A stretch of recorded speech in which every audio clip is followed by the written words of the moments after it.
Hello students, कैसे हैं आप सब। आई होप कि आप सब ठीक होंगे, अच्छे से पढ़ाई कर रहे होंगे। तो स्टूडेंट्स, जैसा कि हम 9th क्लास की बायोलॉजी में डील कर रहे हैं और हमने सेल चैप्टर स्टार्ट किया है। सेल में जो पिछले वीडियो लेक्चर्स हैं उसमें आपने सेल के बारे में जाना और सेल के स्ट्रक्चर के बारे में जाना है। अभी आज का जो ये लेक्चर रहेगा इसमें हम सेल ऑर्गेनेलिज के बारे में पढ़ेंगे। मैंने बोला कि सेल स्ट्रक्चरल और फंक्शनल यूनिट है एक लिविंग बीइंग की, एक ऑर्गेनिज्म की। कोई भी एक ऑर्गेनिज्म है जो किससे मिलकर बना है, सेल से मिलकर बना है, और वही सेल्स हैं जो फंक्शन करते हैं। अब आपने देख लिया कि स्ट्रक्चर कैसा है सेल का। इसके अंदर प्लाज्मा मेम्ब्रेन है, न्यूक्लियस है, साइटोप्लाज्म है, सेल वॉल है। ये सारी चीजें मिलके क्या करती हैं, एक स्ट्रक्चर को कॉन्स्टिट्यूट करती हैं। अब हम बात करते हैं फंक्शन पार्ट की, कि जो फंक्शंस मैंने बोले हैं कि all the functions exhibit by a living organism, जितने भी फंक्शंस एक लिविंग ऑर्गेनिज्म जो परफॉर्म करता है वो सारे के सारे सेलुलर लेवल पे होते हैं। तो स्टूडेंट्स, वो कैसे होते हैं? जैसे हमारी बॉडी में स्पेसिफिक ऑर्गन्स हैं, जैसे कि डाइजेशन के लिए हमारे पास एलिमेंट्री कैनाल है कंप्लीट, फिल्ट्रेशन के लिए किडनी है, वेरियस ऑर्गन्स हैं हमारे पास, जैसे हार्ट है पंपिंग के लिए, ब्लड की पंपिंग के लिए, कंट्रोल एंड कोऑर्डिनेशन के लिए हमारे पास ब्रेन है, सेंस ऑर्गन्स हैं फील करने के लिए। ऐसे ही जो हमारा जो सेल है, सेल के अंदर सारे फंक्शंस जो है परफॉर्म किए जाते हैं सेल ऑर्गेनेलिज के द्वारा। जैसे ऑर्गन्स हैं हमारे बड़े हैं साइज में, ऑर्गेनेलिज क्या होती है, माइक्रोस्कोपिक होती है। इवन इलेक्ट्रॉन माइक्रोस्कोप के नीचे जो है उनको हम स्टडी करते हैं, वहीं से जो है उनकी इमेजेस ली जाती हैं। तो बहुत ही छोटी छोटी स्ट्रक्चर्स हैं जिनको हम क्या बोलते हैं, सेल ऑर्गेनेली बोलते हैं। मेम्ब्रेन बाउंड स्ट्रक्चर होती हैं और सारे के सारे फंक्शन परफॉर्म करती हैं जो कि एक सेल के द्वारा किए जाते हैं। जो सेल करता है सेल के अंदर, जैसे हमारी बॉडी जो फंक्शन परफॉर्म करती है, बॉडी के अंदर कौन परफॉर्म कर रहा है, ऑर्गन्स। ऐसे ही जो सेल है, सेल के अंदर कौन, सेल ऑर्गेनेलिज, वो सारे के सारे फंक्शन परफॉर्म कर रही हैं। देखते हैं स्टूडेंट्स कौन कौन से फंक्शंस हैं और क्या क्या है जो सेल ऑर्गेनेलिज परफॉर्म करती है। तो आज का जो टॉपिक है हमारा वो है cell organelles.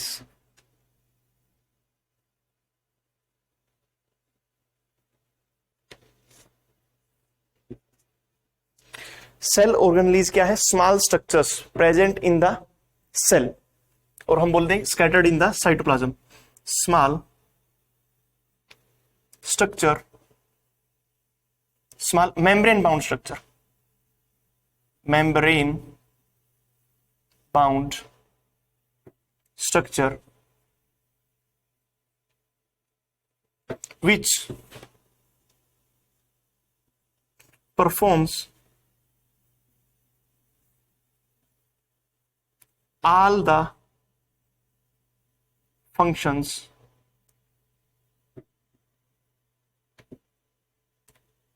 of a cell, of a cell। यानी कि बच्चों जो भी सेल के फंक्शंस हैं, सारे के सारे फंक्शंस किसके द्वारा परफॉर्म किए जाते हैं, सेल ऑर्गेनेलिज के द्वारा। यही ऑर्गेनेली है जो सारा का सारा जो है फंक्शंस परफॉर्म करती है। इनकी लोकेशन स्टूडेंट्स कहां होती है, तो सारी की सारी कहां मिलेंगे आपको, साइटोप्लाज्म में। कहां मिलेंगी, साइटोप्लाज्म में। यानी कि जैसे हमारे बॉडी में ऑर्गन्स है, वैसे ही सेल के पास क्या है, ऑर्गन नहीं है, ऑर्गेनेलिज है। स्मॉल स्ट्रक्चर्स हैं, उनको हम क्या बोलते हैं, ऑर्गेनेली बोलते हैं। फंक्शन वही सारे के सारे परफॉर्म करती ही। जैसे फंक्शंस में देखते हैं, डाइजेशन है, डाइजेशन हमारी बॉडी में परफॉर्म कौन करता है, एलिमेंट्री कैनाल करती है। तो यहां पे जो डाइजेशन है, डाइजेशन यहां पे परफॉर्म करता है लाइसोसोम्स, लाइसोसोम्स, ठीक है। उसके बाद सिंथेसिस ऑफ वेरियस प्रोडक्ट्स की हम बात करते हैं, जैसे लिपिड है, जैसे लिपिड है, प्रोटीन है, ग्लूकोज है। तो लिपिड की बात करते हैं तो लिपिड और प्रोटीन दोनों में आपके आ जाएगा एंडोप्लाज्मिक रेटिकुलम। अगर स्पेसिफिकली बात करें तो लिपिड आ जाएगा स्मूथ एंडोप्लाज्मिक रेटिकुलम, और इसमें आ जाएगा रफ एंडोप्लाज्मिक रेटिकुलम। और साथ ही एक इसके अंदर ऑर्गेनेली और साथ में काम करेगी, वो है राइबोसोम्स। Glucose, plastids. ग्लूकोज क्या स्टूडेंट्स, हमारा फूड है। फूड हम तो प्रिपेयर करते नहीं, क्या एनिमल्स फूड प्रिपेयर करते हैं? नहीं स्टूडेंट्स, फूड प्रिपेयर करते हैं सिर्फ और सिर्फ प्लांट्स। और प्लांट्स क्यों प्रिपेयर कर पाते हैं उसको? क्योंकि उनके अंदर क्या होता है, क्लोरोफिल। क्लोरोफिल प्लास्टिड का ही पार्ट है, प्लास्टिड का ही एक पार्ट है क्लोरोफिल। प्लास्टिड को जो हम पढ़ेंगे तो आपको डिटेल में पता चलेगा इसके बारे में। तो ये क्या करता है, ग्लूकोज की फॉर्मेशन करता है, या फिर हम बोल सकते हैं कि इसकी फॉर्मेशन करता है स्टूडेंट्स, फूड की जो है हमारे लिए फॉर्मेशन करता है। उसके बाद हम एनर्जी की बात करते हैं, तो एनर्जी में कौन प्रोवाइड करता है, माइटोकॉन्ड्रिया प्रोवाइड करता है। अदर ऑर्गेनिजम्स जब फॉरेन ऑर्गेनिजम्स हमारे सेल के अंदर एंटर करते हैं तो उसको डाइजेस्ट करने का काम कौन करता है, लाइसोसोम्स करते हैं। तो ऐसे ही सारे के सारे फंक्शंस जो हमारी बॉडी परफॉर्म करती है, ऐसे ही फंक्शंस सेल के अंदर सेल ऑर्गेनलीज के द्वारा परफॉर्म किए जाते हैं। तो स्टूडेंट्स आइए इसको वन बाय वन जो है सभी ऑर्गेनलीज को हम स्टडी करते हैं। हाँ, ये पता होना चाहिए आपको, कहां मिलेंगी, आपको साइटोप्लाज्म में मिलेंगी। कहां मिलेंगी, साइटोप्लाज्म में ही स्कैटर्ड होती हैं सारी की सारी आपकी ऑर्गेनलीज। तो स्टूडेंट्स आइए पढ़ना स्टार्ट करते हैं हम। एंडोप्लाज्मिक रेटिकुलम से जो है स्टार्ट करते हैं।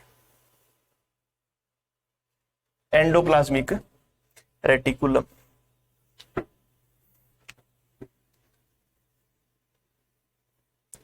एंडोप्लाज्मिक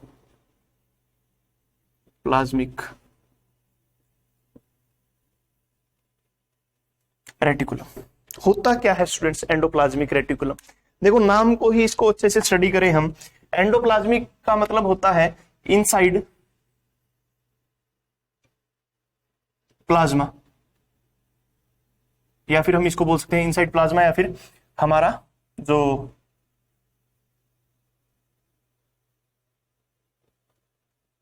साइटोप्लाज्म है,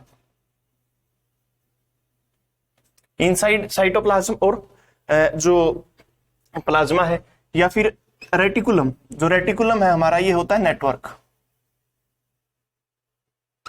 देखो तो इसका जो डेफिनेशन है वो बनेगी, it is a network inside the cell. Network inside the cell. Network किससे बना है, ट्यूब से और सीट से मिलकर जो नेटवर्क बनता है उसे हम क्या बोलते हैं स्टूडेंट्स, एंडोप्लाज्मिक रेटिकुलम बोलते हैं। तो एंडोप्लाज्मिक रेटिकुलम अगर आपसे पूछे तो आप क्या बोलोगे, it is a network present inside the cytoplasm and this network is formed of tubes and seats.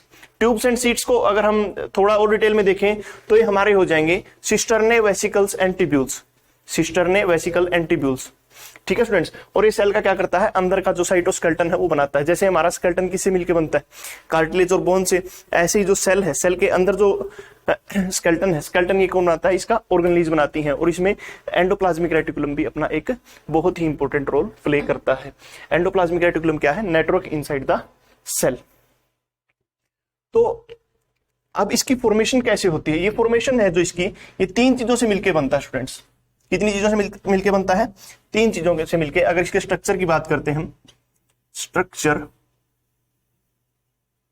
Of endoplasmic reticulum, तो जो एंडोप्लाज्मिक रेटिकुलम का स्ट्रक्चर है ये तीन चीजों से मिलकर बनता है। एक है हमारे सिस्टर्ने, दूसरी है वेसिकल्स एंड तीसरी है ट्यूब्यूल्स।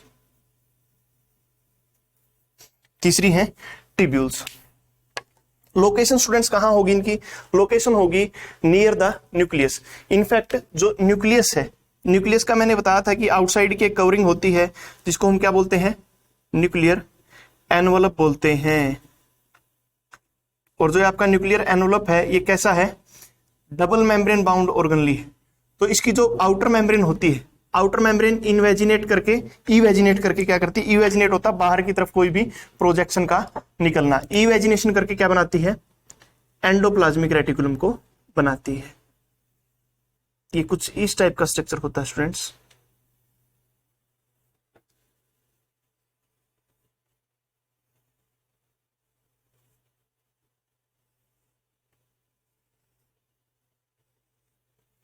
ठीक है, इसका जो आउटर सरफेस है, आउटर सरफेस की साइड कौन होती है, प्लाज्मा मेम्ब्रेन। तो इसकी नेमिंग कर लेते हैं एक बार, उसके बाद जो है इसको स्ट्रक्चर को हम देखेंगे। ये है हमारा न्यूक्लियर एनवलप। न्यूक्लियर एनवलप, ये है सिस्टर्ने,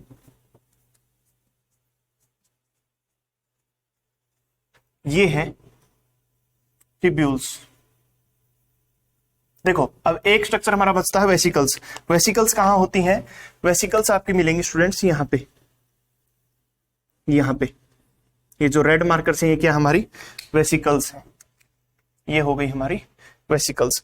तो ये ऐसा स्ट्रक्चर है, ये न्यूक्लियर एनवलप से अराइज होता है, न्यूक्लियर एनवलप से अराइज होता है और कहां तक जाता है?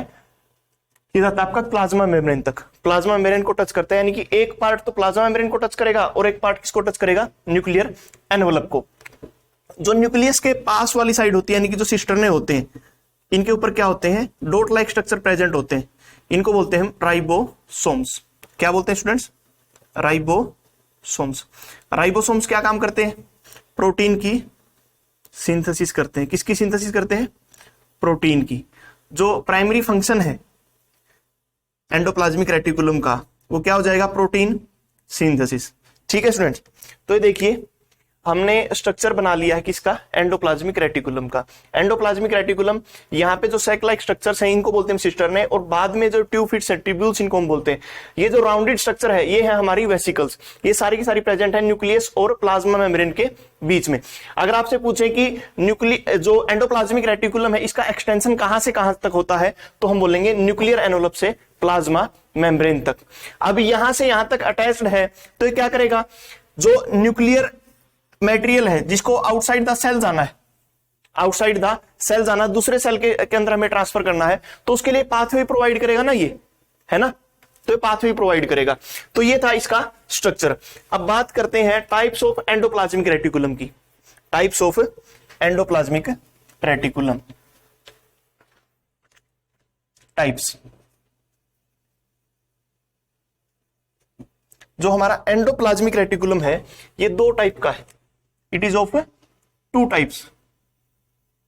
टाइप्स किसके ऊपर डिपेंड करती है स्टूडेंट्स? ये जो राइबोसोम्स है ना, राइबोसोम्स,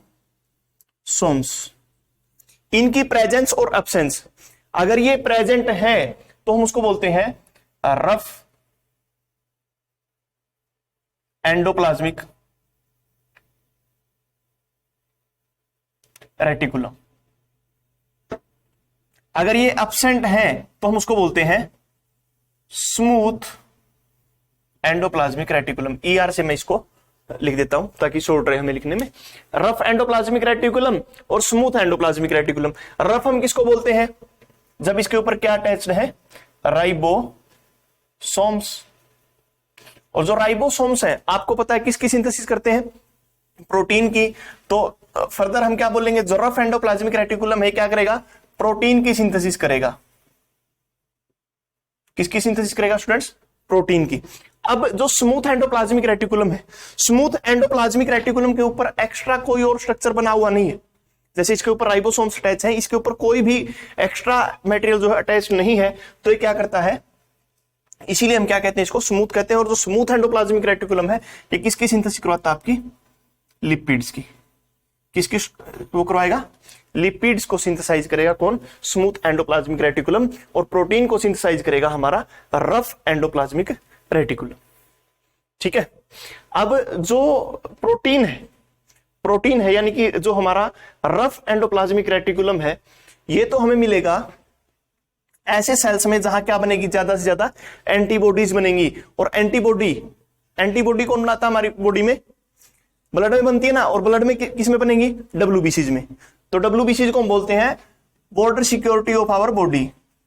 तो जो WBC है, WBC सेल्स में क्या मिलेगी हमें? ज्यादा क्या मिलेगा? रफ एंडोप्लाज्मिक रेटिकुलम का जो है पार्ट मिलेगा, जो WBCs है हमारे इसके अंदर। जो RBC है, सॉरी स्मूथ एंडोप्लाज्मिक रेटिकुलम है, ये सेल्स मिलेंगे आपको टेस्टिस एंड ओवरी में। जो टेस्टिस और ओवरीज होती हैं उनके अंदर मिलेंगे, क्योंकि वहां पे क्या है? इसको हार्मोन्स की सीक्रेशन करनी है। हार्मोन जो स्टेरॉइड नेचर के होते हैं, स्टेरॉइड क्या होते हैं? हमारे लिपिड होते हैं। जबकि जो एंटीबॉडी है वो प्रोटीनियस नेचर की होती है। और प्रोटीन कहां से बनता है? हमारा एंडोप्लाज्मिक रेटिकुलम से। ठीक है स्टूडेंट्स, तो जिस सेल की जहां पे ज्यादा जरूरत होगी, जिस ऑर्गेनली की, वो उस टाइप के सेल्स में क्या होंगी? ज्यादा प्रेजेंट अबेंडेंस में होंगी। अगर हम WBC में देखेंगे तो हमें कौन सा एंडोप्लाज्मिक रेटिकुलम ज्यादा मिलेगा, रफ मिलेगा, यानी कि उसके ऊपर राइबोसोम ज्यादा मिलेंगे। और जब हम कहां देखेंगे, टेस्टिस में और ओवरीज से सेल को निकालेंगे, तो जो उसमें एंडोप्लाज्मिक रेटिकुलम होगा वो कौन सा ज्यादा होगा, स्मूथ एंडोप्लाज्मिक रेटिकुलम होगा, यानी कि उसके अंदर क्या होंगे, हमारे जो राइबोसोम्स है वो एंडोप्लाज्मिक रेटिकुलम के ऊपर एब्सेंट होंगे। तो ये थे स्टूडेंट्स दो टाइप का हमारा एंडोप्लाज्मिक रेटिकुलम। अब जो इनके फंक्शंस को देख लेते हैं, functions of endoplasmic reticulum. Types हमने देख लिए, स्ट्रक्चर हमने देख लिया, आप देखते हैं फंक्शन।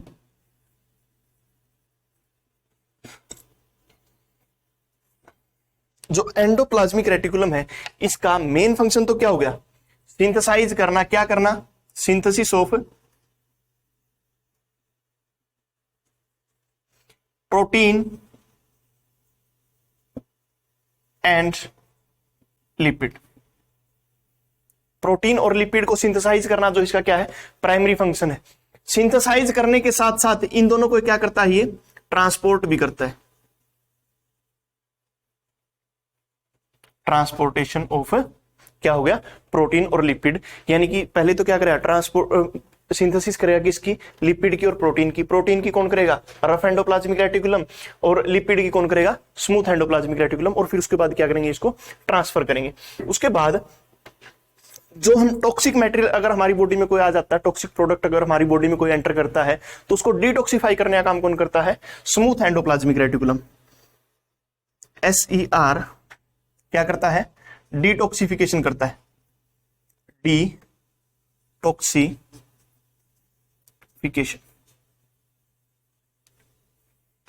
डिटॉक्सिफिकेशन करता है। डिटॉक्सिफिकेशन आप समझते हैं ना, मतलब आपने कोई टॉक्सिक मटेरियल जो है एंगल्फ कर लिया और वो आपकी बॉडी में जाके क्या करेगा, पॉइजन रिलीज करेगा। उस पॉइजन को कम करने का काम कौन करेगा, स्मूथ एंडोप्लाज्मिक रेटिकुलम। कौन करेगा, स्मूथ एंडोप्लाज्मिक रेटिकुलम। एक specific function rough endoplasmic reticulum का भी देखते हैं, रफ एंडोप्लाज्मिक रेटिकुलम। आपने एक नाम सुना होगा, सुसाइडल बैग हम जिसको बोलते हैं, क्या बोलते हैं, सुसाइडल बैग बोलते हैं। किसको, लाइसोसोम को। लाइसोसोम बड़ा नाराज है आजकल, ये बोलता है कि मेरे को सारे के सारे सुसाइडल बैग बोलते हैं। क्यों, क्योंकि मैं कई बार सेल की डेथ कोज कर देता हूं, सुसाइड करवा देता हूं सेल को, लेकिन मैं और भी बहुत काम करता हूं, उसके लिए मेरे को और जो बाकी नाम है वो नाम नहीं दिए गए हैं। वो देखेंगे क्या नाम है उसके, राइबोसोम, इसके जो लाइसोसोम है ये नाराज क्यों है, देखेंगे थोड़ी देर के बाद। अभी देखते हैं जो रफ एंडोप्लाज्मिक रेटिकुलम है क्या करता है, लाइसोसोमल एंजाइम्स बनाता है। कौन से एंजाइम्स बनाता है, लाइसोसोमल एंजाइम्स, लाइसोसोमल एंजाइम्स। और जो लाइसोसोम के एंजाइम्स होते हैं उनका क्या काम होता है, मेनली क्या करना, डाइजेशन करना। और डाइजेशन में क्या होता है स्टूडेंट्स, लार्ज मॉलिक्यूल को स्मॉलर मॉलिक्यूल में हम तोड़ते हैं, जब ब्रेक डाउन करते हैं लार्ज मॉलिक्यूल का इनटू स्मॉलर कंपोनेंट्स, उसको हम क्या कहते हैं, डाइजेशन कहते हैं। क्या कहते हैं उसको, डाइजेशन कहते हैं। तो ये मेन 3 फंक्शन है इसके। चौथा अगर आप ये बोलना चाहें तो क्या कर सकते हैं हम, पाथवे प्रोवाइड करता है। क्या करता है, provide pathway for the transfer of material between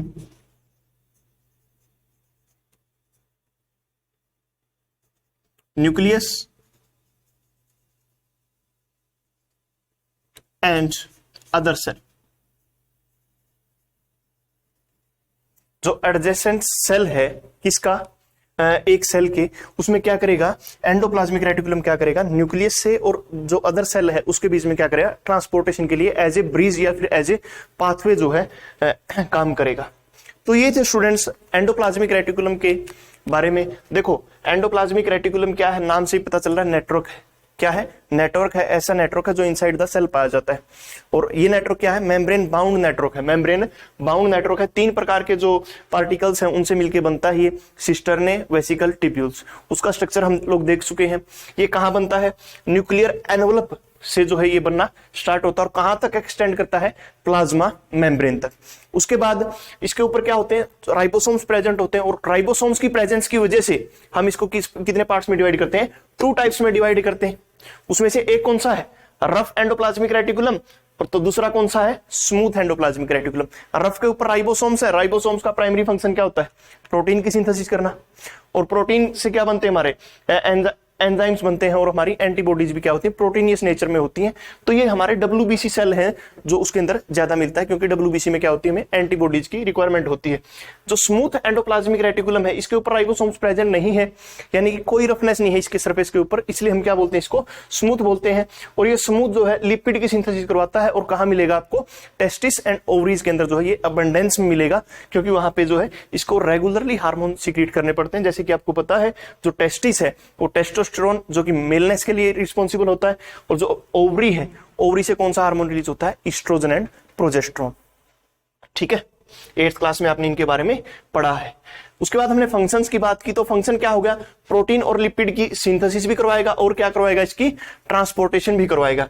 दूसरा जो स्मूथ एंडोप्लाज्मिक रेटिकुलम है, ये क्या करेगा, डिटॉक्सिफिकेशन का काम करता है। कोई भी टॉक्सिक मटेरियल हमारी बॉडी के अंदर एंटर करता है तो उसका जो टॉक्सिक लेवल है उसको कम करने का काम कौन करता है, हमारा स्मूथ एंडोप्लाज्मिक रेटिकुलम। और जो रफ एंडोप्लाज्मिक रेटिकुलम है, ये क्या करता है, लाइसोसोम के लिए एंजाइम बनाता है, हाइड्रोलिटिक एंजाइम्स होते हैं, ठीक है, उनकी जो कि डाइजेशन में हेल्प करते हैं। कोई भी जब फॉरेन पार्टिकल किसके अंदर एंटर करता है, सेल के अंदर काम एंटर करता है, तो लाइसोसोम जो उसके ऊपर अटैक करता है उसको डाइजेस्ट कर लेता है, और डाइजेस्ट जिसकी हेल्प से करता है वो एंजाइम्स कौन प्रोवाइड करता है, इसको रफ एंडोप्लाज्मिक रेटिकुलम। उसके बाद ये एक पाथवे प्रोवाइड करता है किसी चीज के लिए, मटेरियल के ट्रांसफर के लिए। ठीक है, न्यूक्लियस से जो अदर सेल तक अगर किसी मटेरियल को ट्रांसफर करना है तो कौन प्रोवाइड करेगा ट्रांसफर, उसका पाथवे हमें कौन प्रोवाइड करेगा, एंडोप्लाज्मिक रेटिकुलम। ठीक है स्टूडेंट्स, ये था ऑल अबाउट एंडोप्लाज्मिक रेटिकुलम। अगर आप इतना कर लेते हैं तो आपके लिए मोर देन सफिशियंट है, मोर देन सफिशियंट है। आप चाहे किसी भी एग्जाम में बैठिए, ओलंपियाड दीजिए, एनटीएससी दीजिए, या फिर अपना बोर्ड का एग्जाम दीजिए, ये जो पॉइंट्स हैं इनसे बाहर कुछ नहीं आता। ठीक है स्टूडेंट्स, अब बात करते हैं हम हमारी राइबोसोम्स की, किसकी, राइबोसोम्स। राइबोसोम्स, जो राइबोसोम्स, थोड़ा नीचे लिख देता हूं इसको, शायद दिखाई नहीं दे रहा होगा आप लोगों को ऊपर, राइबोसोम्स। जो स्टूडेंट्स राइबोसोम्स हैं, अभी अभी हमने डिस्कस किया कि क्या करते हैं, प्रोटीन की फॉर्मेशन करते हैं, क्या करते हैं, सिंथेसाइज करते हैं, किसको, प्रोटीन को। तो एक तो हमें क्या हो गया, इसको प्रोटीन को सिंथेसाइज करेंगे, प्रोटीन को सिंथेसाइज करते हैं, और इतना अमाउंट में इतने अच्छे तरीके से जो सिंथेसाइज करते हैं, तो हम इसको क्या बोलते हैं स्टूडेंट्स, प्रोटीन फैक्ट्री। यानी कि अगर आपसे क्वेश्चन पूछा जाए कि सेल की प्रोटीन फैक्ट्री किसे कहा जाता है, which organelle is known as protein factory, then answer क्या होगा आपका, राइबोसोम होगा। क्या होगा, राइबोसोम। तो ये प्रोटीन तो बनाते हैं, प्रोटीन बनाने के साथ साथ ये क्या करते हैं, जो आरएनए है, आरएनए डीएनए पता है ना, आरएनए राइबोज न्यूक्लिक एसिड, और डीएनए क्या होता है, डीऑक्सीराइबोज न्यूक्लिक एसिड। इसको जो भी इसकी जो फॉर्मेशन है इसमें भी कौन हेल्प करता है, हमारी राइबोसोम्स हेल्प करते हैं। इसके बाद जो मेन क्वेश्चन, एक तो मेन क्वेश्चन आपका ये है कि प्रोटीन फैक्ट्री किसे बोला जाता है, which organelle is known as protein factory, तो आप बोलेंगे राइबोसोम्स। ये क्या है स्टूडेंट्स, स्मॉलेस्ट है, स्मॉलेस्ट सेल ऑर्गेनली है। स्मॉलेस्ट सेल ऑर्गेनली कौन सी है, हमारी राइबोसोम है। ठीक है, दूसरा क्वेश्चन इसका ये है। तीसरा क्वेश्चन इसका ये है, ये एक नॉन मेम्ब्रेन बाउंड ऑर्गेनली है। ठीक है, नॉन मेम्ब्रेन बाउंड, यानी कि इसके ऊपर कोई भी मेम्ब्रेन बाउंड नहीं होती। और आपको मैंने पहले ही बताया था कि जो नॉन मेम्ब्रेन बाउंड ऑर्गेनलीज होती हैं, नॉन मेम्ब्रेन बाउंड स्ट्रक्चर होते हैं, वो किस में मिलेंगे, आपको प्रोकैरियोट्स में मिलेंगे। यूकैरियोट्स में कॉमन मेनली आपको क्या मिलते हैं, मेम्ब्रेन बाउंड स्ट्रक्चर मिलते हैं। लेकिन ये एकमात्र ऐसा स्ट्रक्चर है, only and only structure which has no membrane in eukaryotes. ठीक है, उसके बाद ये दो टाइप का होता है स्टूडेंट्स, एक होता है 70S और एक होता है 80S। जो 70S है ये मिलता है आपको प्रोकैरियोट्स में, और 80S किस में मिलता है आपको, यूकैरियोट्स में। ये दो सब यूनिट से मिलके बनता है। सोच रहे होगे बच्चे कुछ कि वो दो कौन सी होती हैं, आपको यहाँ पे जरूरत नहीं है उनकी। वैसे बता देता हूं आपको, 60 और 50 और 30 ये मिलके बनता है 50 और 30 से, और ये मिलके बनता है 60 और 40 से। लेकिन इस लेवल पे आपको इन चीजों की जरूरत नहीं है। अभी देखो जो 70s आरएनए है आपको मिलेगा प्रोकैरियोट्स में, और जो 80s आरएनए है वो किसमें मिलेगा, यूकैरियोट्स में। और दोनों के दोनों जगह इसका फंक्शन क्या होगा, टू प्रोड्यूस प्रोटीन, और दूसरा आरएनए को कंस्टिट्यूट करना, ये इसके मेन फंक्शंस होंगे। तो राइबोसोम्स देखो स्टूडेंट्स बहुत ही इंपॉर्टेंट आपके लिए। यहां से देखो ये दो तो फेवरेट क्वेश्चन है। एक तो स्मॉलेस्ट सेल ऑर्गेनली कौन सी है, इजी से इजी एग्जाम में बैठो, कोई छोटा एग्जाम है तो उसमें पूछने के पूरे चांस रहते हैं कि स्मॉलेस्ट सेल ऑर्गेनली कौन सी है। और आर्ट से आर्ट में आप बैठ जाओ, वहां पे क्या पूछेंगे आपसे कि नॉन मेम्ब्रेन बाउंड ऑर्गेनली कौन सी है। ठीक है, तो आपको पता होना चाहिए राइबोसोम्स। एक बिल्कुल नॉर्मल क्वेश्चन हमारा प्रोटीन फैक्ट्री, कौन सी, प्रोटीन फैक्ट्री। प्रोटीन फैक्ट्री किसको बोलते हैं, राइबोसोम को बोलते हैं। उसके बाद टाइप्स पे है, तो कितने टाइप्स के होते हैं ये, मेनली कितने टाइप के होते हैं, 2 टाइप के होते हैं। एक होता है 70s और एक होता है 80s। जो S है ये है हमारी स्वेटबर्ग्स यूनिट। स्वेटबर्ग नाम के साइंटिस्ट थे जिन्होंने डिस्कवर किया था 70s और 80s को। बताया था कि ये अलग अलग हैं, एक को हम 70s बोलते हैं और एक को 80s बोलते हैं। ठीक है, स्वेटबर्ग्स यूनिट है ये। तो 70s और 80s, 70s आपको किसमें मिलेगा, प्रोकैरियोट्स में मिलेगा, और 80s आपको किसमें मिलेगा, यूकैरियोट्स में मिलेगा। तो ये था स्टूडेंट्स हमारा प्रोकैरियोट्स के बारे में, सॉरी राइबोसोम के बारे में। अभी एक बार देखो ये क्या है, प्रोटीन फैक्ट्री है, स्मॉलेस्ट ऑर्गेनली है, साथ ही जो membrane bound non membrane bound organelle है, और ये 2 टाइप्स का होता है, और 2 टाइप्स है हमारे 70s एंड 80s। हाँ, तो ये था स्टूडेंट्स हमारा राइबोसोम्स के बारे में। और अभी जो आगे हम करेंगे वो है गोल्जाई बॉडी। क्या है, गोल्जाई बॉडी, या फिर गोल्जाई कॉम्प्लेक्स, या फिर गोल्जाई अपरेटस। एक्चुअली क्या था, जिस साइंटिस्ट ने डिस्कवर किया था उनका नाम था कैमिलियो गोल्जाई। उसी के नाम पे इनको हमने क्या बोला, गोल्जाई बोला। क्या बोला, गोल्जाई। और गोल्जाई बॉडी बोलते हैं इसको, गोल्जाई कॉम्प्लेक्स भी बोलते हैं, गोल्जाई अपरेटस भी बोलते हैं। तो गोल्जी बॉडी, गोल्जी अपरेटस, या फिर तीसरा हम इसको बोले गोल्जी कॉम्प्लेक्स। तो तीनों एक के ही नाम है। आप क्या समझेंगे इससे, गोल्जी बॉडी, सिंपली हम इसकी क्या कर रहे हैं, बात कर रहे हैं। तो जो गोल्जी बॉडी है इसका जो स्ट्रक्चर है, स्ट्रक्चर देखते हैं हम सबसे पहले। इसका जो स्ट्रक्चर है 3 चीजों से मिलकर बनता है इसका स्ट्रक्चर। एक है आपकी वेसिकल्स, दूसरे हैं वैक्यूल्स, और तीसरा है आपका सिस्टर। तीसरा आपका सिस्टर ने। इन तीनों चीजों से मिलकर जो है गोल्जाई बॉडी बनती है। जो गोल्जाई बॉडी है इसका हम स्ट्रक्चर एक बार ड्रॉ करते हैं, जिससे कि थोड़ी सी और क्लियरिटी हमारे माइंड में बनेगी।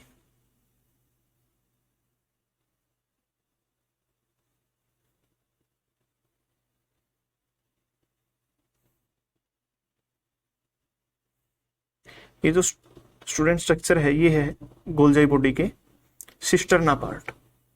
ये है सिस्टर्ना पार्ट। इसके बाद जो लास्ट में आएंगी इसकी वेसिकल्स, क्या आएंगी, वेसिकल्स। और जो सिस्टर्ने है इसके पास ये स्ट्रक्चर है, इनको बोलते हैं वैक्यूल्स। क्या बोलते हैं स्टूडेंट्स, वैक्यूल्स।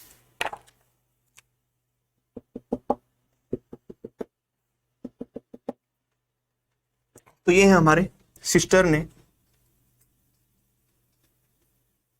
जिनके एंड क्या है, ब्लस्ड है। एंड क्या है, ब्लस्ड है। उसके बाद ये है हमारे वैक्यूल्स, और जो लास्ट में है ये है हमारी वेसिकल्स। वेसिकल्स जो ये फेस है स्टूडेंट्स, जो ये फेस है इसे बोलते हैं हम ट्रांस फेस। क्या बोलते हैं, ट्रांस फेस। और जिस साइड वेसिकल्स हैं इसको बोलते हैं हम सिस फेस। क्या बोलते हैं, सिस फेस। तो आपको पता होना चाहिए सिस कौन सा है और ट्रांस कौन सा है। जो ये कॉनकेव पार्ट है, कॉनकेव पार्ट को हम क्या बोलते हैं, ट्रांस बोलते हैं, और जो कॉन्वेक्स पार्ट है इसको हम क्या बोलते हैं, सिस पार्ट बोलते हैं। जो सिस पार्ट है ये होता है आपका न्यूक्लियस की साइड, इस साइड क्या होगा, न्यूक्लियस, और जो ट्रांस पार्ट है इस साइड क्या होगा, हमारी प्लाज्मा मेम्ब्रेन। तो जो पार्ट प्लाज्मा मेम्ब्रेन को फेस करेगा वो होगा हमारा कनकेव पार्ट, और उसको बोलते हैं ट्रांसफेस, और जो न्यूक्लियस को फेस करता है वो होता है हमारा सिस फेस। ठीक है, अभी जो भी मटेरियल है, जैसे इसका एक बार मैं फंक्शन बताता हूं आपको क्या है। जो हमारी गोल्जाई बॉडी है इसका जो प्राइमरी फंक्शन है वो क्या है कि जो भी material ribosome sorry endoplasmic reticulum से बनता है, एंडोप्लाज्मिक रेटिकुलम से बनता है। एंडोप्लाज्मिक रेटिकुलम क्या बनाता है, अभी थोड़ी देर पहले मैंने आपको बताया, लिपिड और प्रोटीन बनाता है। ये क्या करेगा, लिपिड और प्रोटीन की क्या करेगा, स्टोरेज। ठीक है, यानी कि उसने ट्रांसपोर्ट कर दिया, ट्रांसपोर्ट करके एंडोप्लाज्मिक रेटिकुलम से किसके पास आएंगे, वो प्रोटीन और लिपिड गोल्जाई बॉडी के पास आएंगे। उसके बाद ये क्या करेगा, उसको मॉडिफाई करेगा।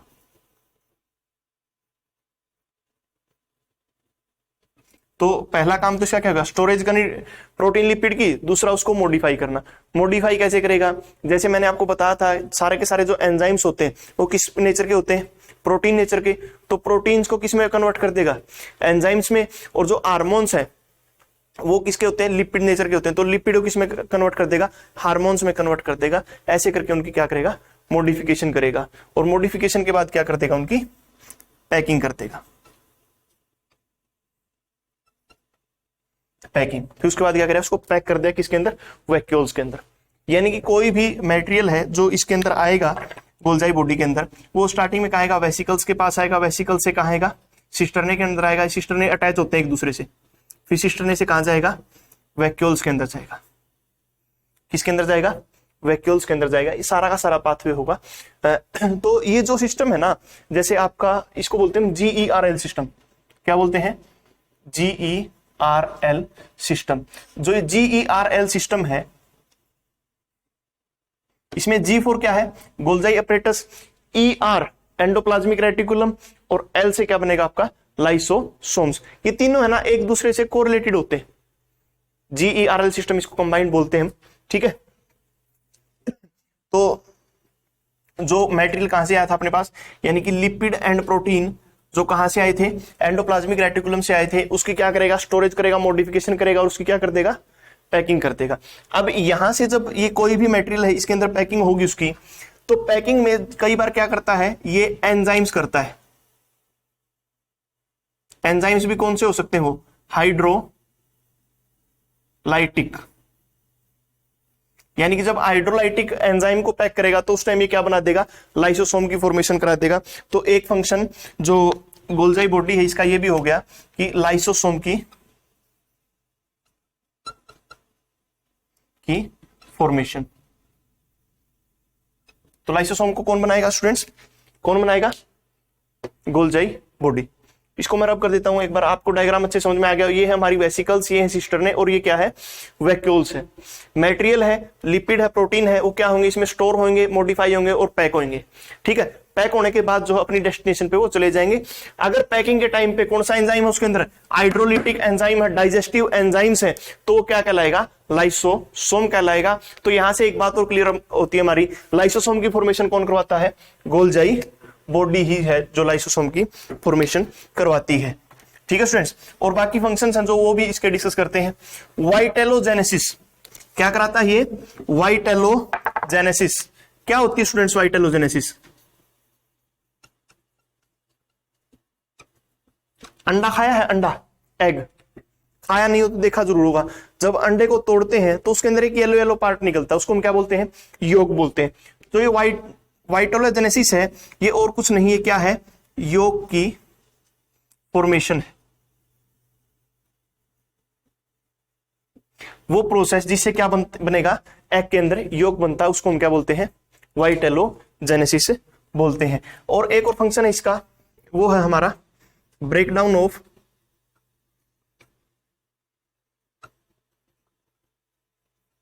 शुगर। ब्रेकडाउन ऑफ शुगर, जितनी भी शुगर्स है, शुगर्स को ब्रेकडाउन कौन करवाएगा? हमारा गोल्जाई बॉडी ही करवाएगा। तो एक बार फिर से देख लेते हैं इसके जो फंक्शंस है मेन मेन। एक तो देखो, ये तो आपको बिल्कुल अच्छे से याद हो गया होगा, storage, modification and packing of lipid and protein, primary function है जो। इसके साथ ही किसमें असिस्ट करता है? ये लाइसोसोम की फॉर्मेशन में असिस्ट करता है। उसके बाद जो मेन फंक्शन है इसका क्या है? वाइटलोजेनेसिस, यानी कि जो एक एग है, एग के अंदर योग बनता है, योग बनने में कौन हेल्प करता है? हमारा गोल्जाई बॉडी करता है। जो शुगर्स है, शुगर्स की ब्रेकडाउन भी कौन करवाता है? गोल्जाई बॉडी। ठीक है स्टूडेंट्स, तो आई थिंक ये अच्छे से आपके समझ में आ गया होगा। और पिछली वीडियोस को भी अच्छे से देखिए आप, और अच्छे से सारे के सारे टॉपिक्स को जो है क्लियर करते रहिए।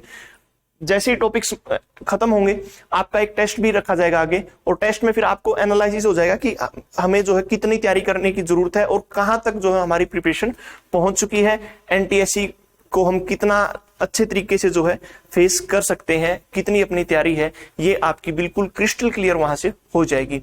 तो उम्मीद करता हूं कि आप बहुत अच्छे से पढ़ रहे होंगे। ठीक है स्टूडेंट्स, पढ़ते रहिए। Thank you.